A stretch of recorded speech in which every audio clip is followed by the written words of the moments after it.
Jason Hamrock, I'm excited to be on this Zoom call with you today to talk about something that is really, really important to me.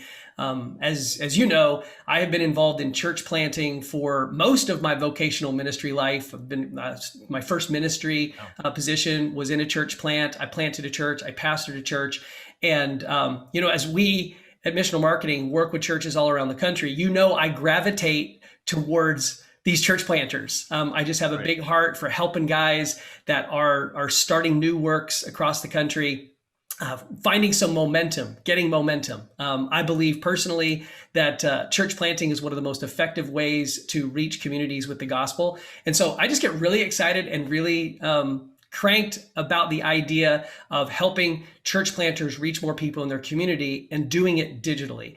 And so I asked you to get on this call with me today so that we can have a conversation about something that I think is really important for church planters to know and understand, which is SEO for church plants, local SEO, on-page SEO, because there are some nuances when it comes to being a church plant that's a little different than being an established church, right? You and I talked about this when we first got on the call. I said, most church planters believe that they'll make a website and they'll publish it, whatever platform they're using, and then people will be able to find them on the internet. And it's not that simple, is it? It doesn't work that way.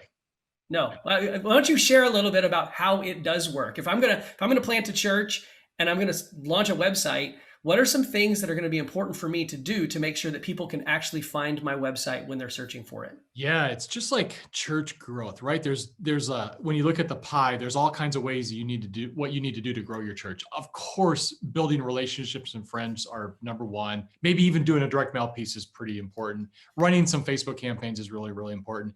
But you cannot forget about Google.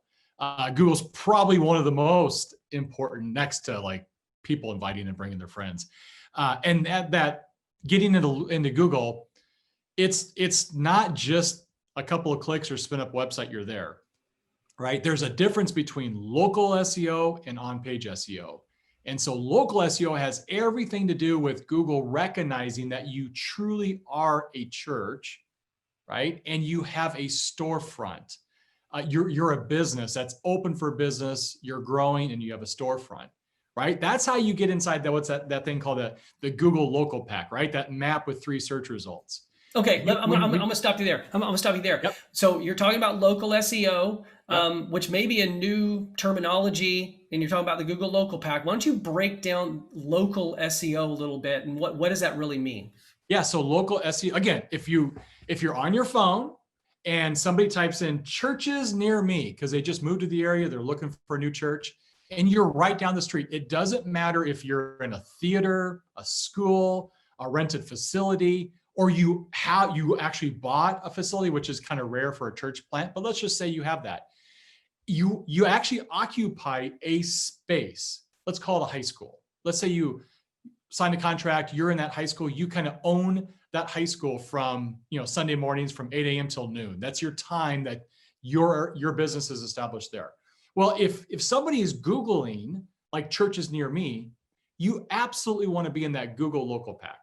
That's called local SEO. It's optimizing your storefront, your business, where you are to be found in Google when somebody around you is looking for a church. You're always going to be giving that Google local pack if you're searching for a location of some sort, a gym, a theater, a store, a church.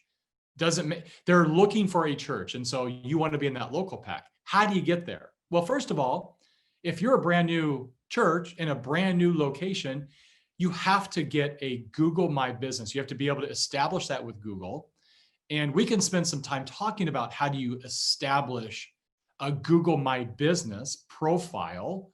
But that's a deeper conversation. But you have to get that. Once you do get that, then that's your name and address and phone. That's where Google recognizes that you have a storefront in a brick and mortar location. Even though you're not there all week long, you only rent it for a short amount of time, Sunday mornings. Google will give you that Google My Business. They'll say, yep, this business is open on Sunday mornings at this location. And that's called local SEO.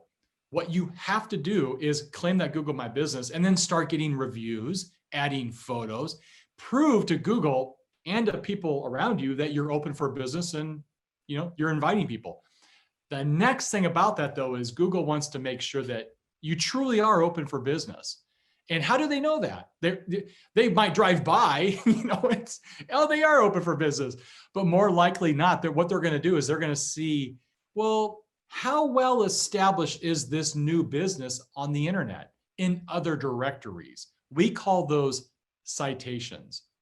So your Google My Business profile, that's a citation. You probably are going to spin up a Facebook page, right, for your church. Most churches would do that. That's another citation. You might get into Yelp, because Yelp's a great way to get reviews and people will find you on Yelp. That's a citation. And there's a lot more. When you have all those citations built up with your name, address, and phone that match your Google My Business profile, now you're onto something, because now Google's going to be like, this is a business. It's a growing business. It's in the spot. It's open for business. It's in all these other directories.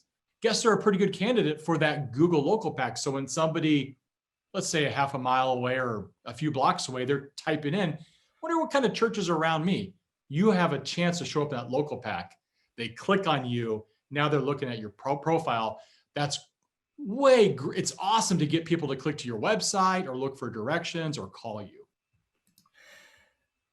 Okay, that's really super helpful. I know for a fact that it works. We have a church partner in St. Louis called Redemption Church. Corey Ball is the church pastor there, and they launched in January of 2020. I mean, can you imagine being a church planter? Launched the church January of 2020. We helped them promote their launch. They got off to a really solid start, meeting at a temporary rented location, and of course, 10 weeks later, they're a virtual online church like everyone else. And they recently re-engaged their weekend gatherings. They're meeting actually in a different portable location temporarily because they couldn't get back into the other location. And Corey emailed me yesterday and literally said that they've had 4 new families visit their church in the 2 weeks since they've started worshiping together again, who found them by Googling church near me. And, I was so proud of our team for being able to help them establish themselves online, because had they done nothing more than just launch the website in January when the church launched, I have 100% confidence that there is 0% chance that those people would have found them when they Googled church near me. Their church would not have shown up. Yeah. This thing, Google's not that complicated. It's kind of complicated. You just have to follow what they say, and you have to do the work. You can't just spin up a website and all of a sudden you're going to show up on page 1. It doesn't work that way. When it comes to local SEO, you just can't, Google will find us because we're going to be in this junior high. You actually have to do some steps. But when you do those steps, you get rewarded. You get rewarded by being in Google. And by the way, we've said this before, 9 out of 10 people use Google as their search engine. Google owns this space. And when somebody's looking for something locally, 7 out of 10, they're going to click on an ad, or they're going to click on that map, or they're going to click on that, those top 3 search results in the Google local pack. So it is absolutely worth the time. And you just proved it. And this happens time and time again. We hear from so many churches that, thank you for educating us about this, because we didn't really know about this. We were kind of wondering how this all works. You just let us know how it works. We're doing our job in getting citations and cleaning things up, and we're seeing more activity. It's just follow the rules and follow the steps, and it works. Yeah, it's one of those things that you have to be really intentional about as well, because I've seen another thing happen to church plants that is really a challenge and kind of regretful. And that is, they launch in a portable meeting location like a school or a movie theater or a YMCA, but they actually rent an office space 24/7 that may or may not be actually in the same community or in the same neighborhood as where they're actually having their worship services. And Google will actually establish their Google My Business page where their office location is. And I've actually seen that happen a few times, and that can make things more complicated. And it happens because Google's trying to help you. And if you don't get intentional about claiming your Google My Business page, establishing your Google My Business page at the proper location, what will happen inherently is that people will Google church near me, and they'll pull up, Google will provide them your Google My Business page, which will actually be your office location and not actually your weekend meeting location. That does not help the searcher who's looking for a church near them, right? No. And that's a good point. If you're a multi-campus, and in that kind of scenario, you're sort of like you have multiple locations, right? Because you have a church office, in a Suite 100 over here. That's fine. You can have a Google My Business profile for that office. Just make sure you label it the church office, right? But your other location that you're only in on Sunday mornings at the junior high, that's a mile away, that needs to have its own Google My Business profile, because that is what you want people to find, right? So if you have 4 or 5 locations, guess what? You have 4 or 5 storefronts. You have 4 or 5 Google My Business locations. But with a startup church, that usually is the case. Like if they have some kind of a small little office, they may even do like a Wednesday night thing. There are some small groups, maybe not, but usually their campus is in a high school or some other rented facility far away. That's the one you have to be focusing on. Yeah, that's a really good point. I'm going to pivot here. There's zero doubt to me, and I'll arm wrestle somebody over it. Local SEO is the most important thing that a church plant needs to address as they're getting out of the gate, and can even start working on local SEO pre-launch. And so I just want to emphasize that. That's the number one, to me, the most important thing that a church plant should be focused on. However, you are the king of talking about content being king, okay? And when it comes to church websites, content is king. Yep. Churches create content consistently every single week. We're spinning up thousands upon thousands of words. We've got ministries that are full of content that makes, when optimized properly, websites very searchable for people who are looking for answers to questions or people who are looking for churches. So I want to kind of just spin things around a little bit and talk about content as far as church plants are concerned. So, we're working with a church that's been established for 10 or 15 or 20 years. They've got literally thousands of sermons at that point. There's a lot of content that church can have on their website. For a church plant, they have very little to no content when they first start out. What's your advice for what a church plant can do to make sure that they have good, relevant, searchable content on their website, the right kind of content, before they have a full library of sermon topics? Yeah. So you have to kind of put it in perspective. Your number one goal when you're launching a church is what? You need people. You got to get people. So certainly people looking for a church is probably your number one focus. So what we just talked about with local SEO, again, your church, right? So I always try to keep that in perspective. Meeting new people, inviting them, go door to door, all that kind of stuff. So good. Do a direct mail piece. That's great. But I would say that digitally speaking, the 2 things you really want to focus on: local SEO, we've already talked about that, and probably do some kind of paid campaigns. That's going to generate traffic to your website instantly, right? You run a Facebook campaign, you invite people, they can click to get to your website. You just got traffic on your website. Now, let's talk about on-page SEO, which that's different from local SEO. Local SEO is your storefront, your brick and mortar place. On-page SEO is your website. You are not going to spin up your website and it's going to be found organically. It's just not going to happen. So this on-page SEO is kind of a long game. It's a marathon. And so in my opinion, with a church plant, what I always tell church plants is make sure you're doing the local SEO, make sure you're advertising. And then really the thing you want to focus on, in my opinion, first and foremost, is your homepage and your plan a visit page. And probably about you, because they want to know if you're the lead pastor, what do you look like and are you normal and all that kind of stuff. But I would say that homepage and plan a visit page, that's where you want to optimize. That's where you want to have content and you want to explain that you are a church and you're located in Louisville, right? You want to have a local presence on that, where you're having content about keywords of church, and this is the church, we're all located here, and this is our belief, and you're invited, and that kind of a thing. Because you want to start to inform Google that you are a church and that you actually have something to offer. And if people are typing in churches near me, remember I said this before, 7 out of 10 people are going to click on an ad or the Google local pack. Only 3 out of 10 are going to scroll down to the organic search results. So is it important? Yes, to that 30%, you could gain some traffic, but your new church website is not going to outperform Yelp. It's not going to outperform other churches that are well established in the area. Just not going to happen in the short run. But long term, that's something you definitely want to play a part in. You want to start focusing on that. And if you can do that out of the gates early, you've just set yourself up for success for years to come. Because there's a lot of established churches been around for 15, 20 years. They have not taken the time to add content to their website. So they are ahead of you because they have longevity. But if you start that now, you are going to be in so much better shape 2, 3, 5 years from now. But I would say focus on your homepage and your plan of visit page. Content is king, as you've said, I do say it all the time. Not the king, we know who he is.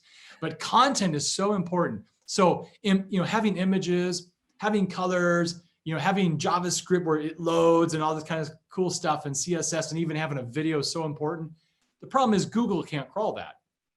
They don't crawl it. That's only for users to engage and go, wow, this is pretty cool, which I think is really important. But you want to have content, text on your homepage, your plan of visit page, your about us page that actually speaks, that's focused on that keyword of church.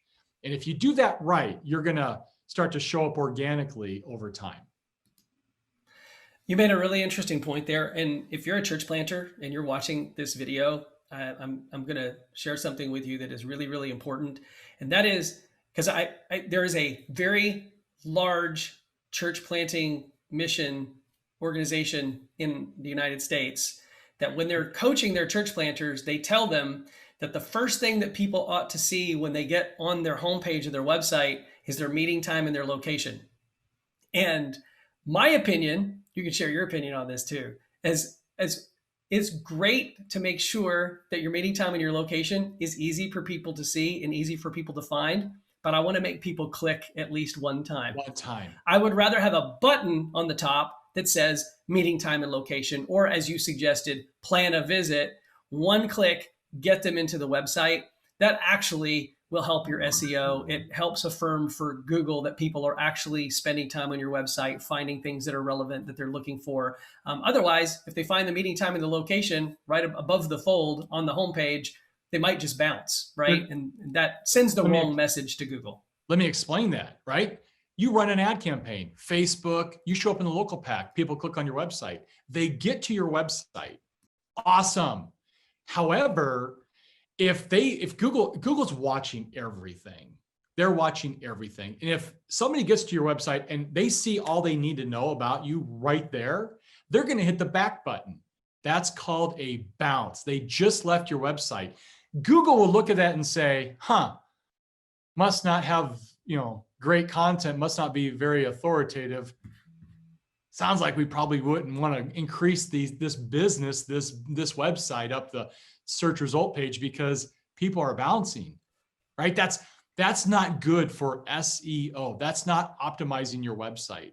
To your point, and I 100% agree with this, keep people on your website, and people will click at least once. If they like what they see, they'll click at least once. Don't make me think too hard about it. Don't maybe have to search for any kind of buttons. Make it and don't put like 10 buttons on there. Put like 2. Watch a recent message and plan a visit, right? Click, and if I get on there, or maybe even put like location and service times. That's fine to put on there too. But that one click informs Google that people were interested in your website.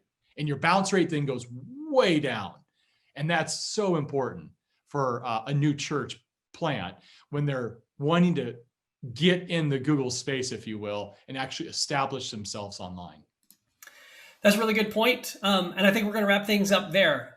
If you're watching this video or listening to the audio and you want to talk to Jason or me about local SEO or on-page SEO for your church website, for your church plant, maybe you actually need help building a website for your church plant, you can click onto our website, missionalmarketing.com. There's a place that you can self-schedule an appointment with someone from our team. And we have a blog on our website that has a ton of content relevant to SEO, local SEO, church websites, best practices. We have some great writers that are creating new content literally, it seems like every day these days. Tons of great and relevant content. It's a great library where you can just learn if you're just interested in just digging in and finding out more. Jason, anything else you want to add? No, I'll tell you what, if you are a church plant, you got your location or you're thinking about getting your location, connect with us. We'll help you, just walk you through what you need to do to establish your Google My Business profile.